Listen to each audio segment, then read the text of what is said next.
All right, earlier today, President Biden touted the so-called important progress that his administration made last week to address the fentanyl crisis as a result of his meetings with the leaders of China and Mexico.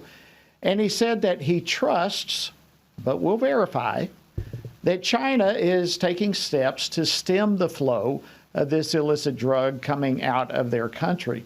Last month, in fact, the Justice Department here announced 8 indictments against Chinese companies and nationals for the production of trafficking these drugs. And I think the concerning part is, given China's history of flouting international agreements, the question begs itself, can we expect real progress as it relates to eradicating this deadly drug?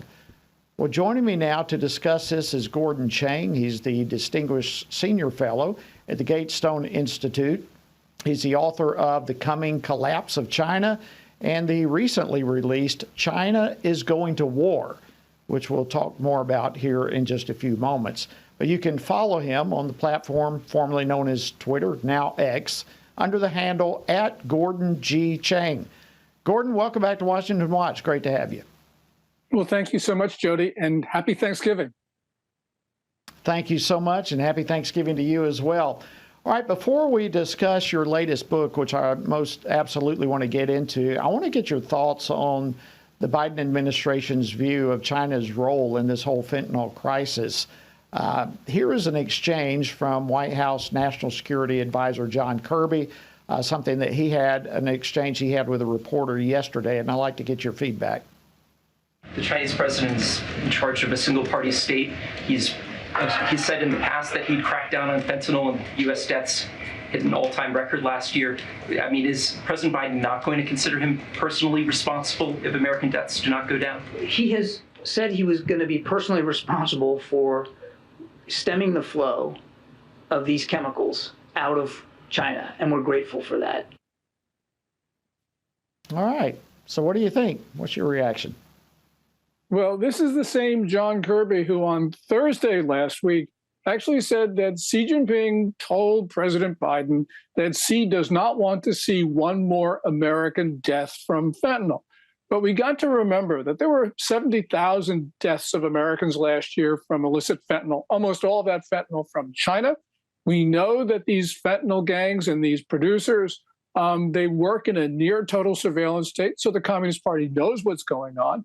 A lot of these producers are actually state-owned. We know that the Chinese diplomats provide cover for the fentanyl producers.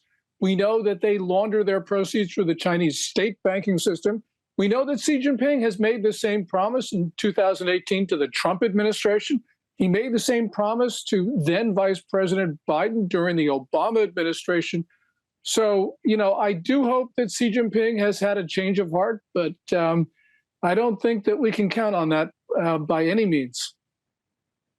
Okay, let me get your response to this, maybe a 30,000-foot perspective that you have. Now that all the dust has settled, the reporting has settled down, I'd like your reaction to Xi Jinping's U.S. visit and how President Biden handled the occasion.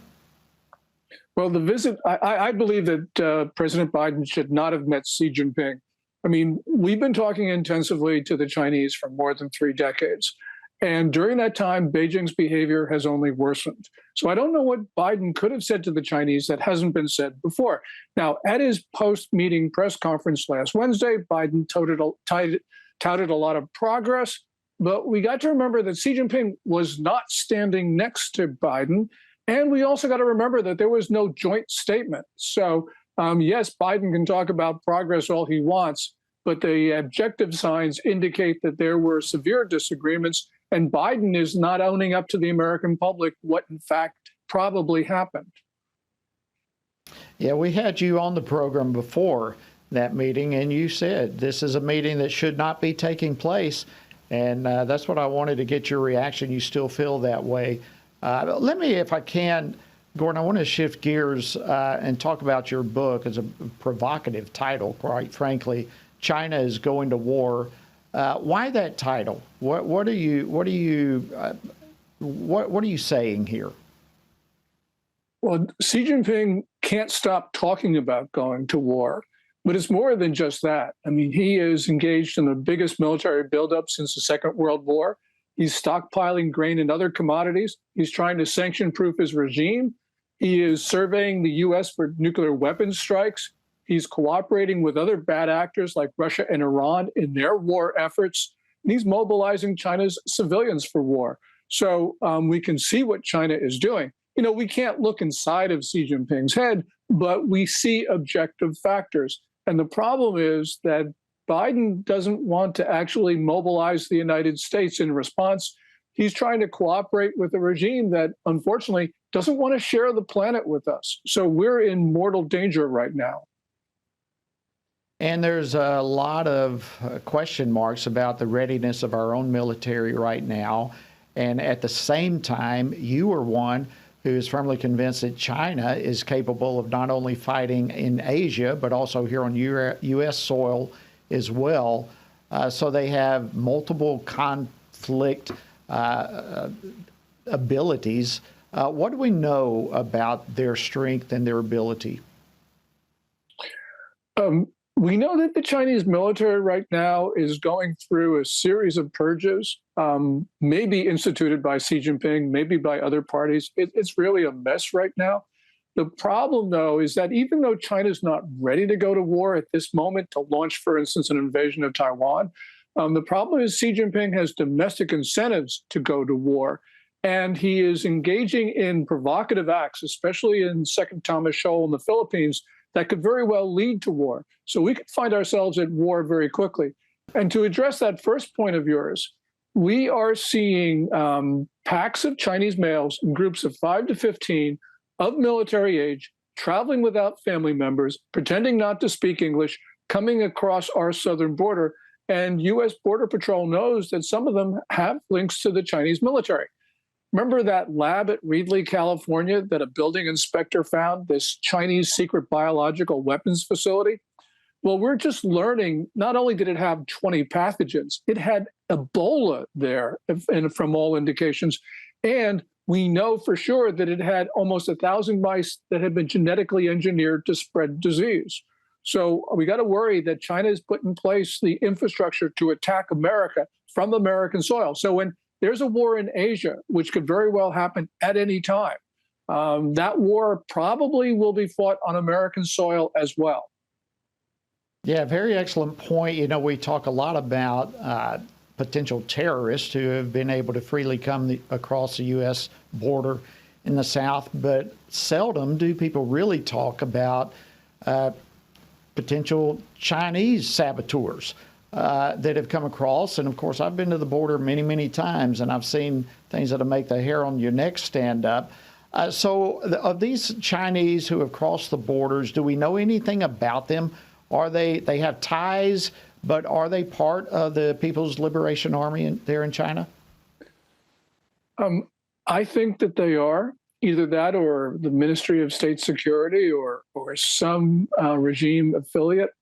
Right now, we've got to be concerned because the objective factors point to a substantial number of Chinese saboteurs in our country.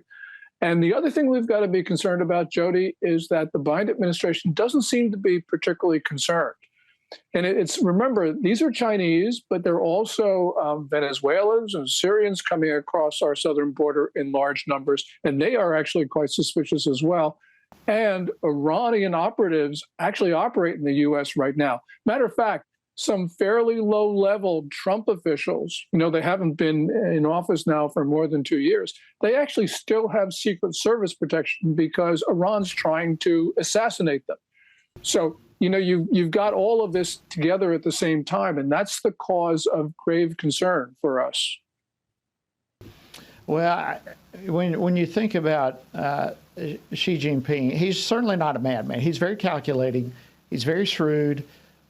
He knows what he's doing, and this ought to be a very frightful situation for people as we consider all of this. Do you think the Chinese people as a whole support him apparently being aggressive towards war? I don't think so. And the reason is that the Chinese people right now are in no mood for any foreign misadventure because they're suffering.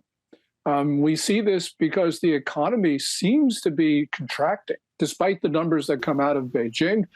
People are unhappy in other ways, for other reasons as well. So you have a population right now that is really upset. And it's not just Chinese saboteurs coming across our Got border. about 30 seconds. Most of the Chinese migrants are those who just have given up on their country. All right, so where can people get a copy of your book? Great stuff. I guess any bookseller. The other thing is I archive all my articles for free on my website because this changes so fast right now.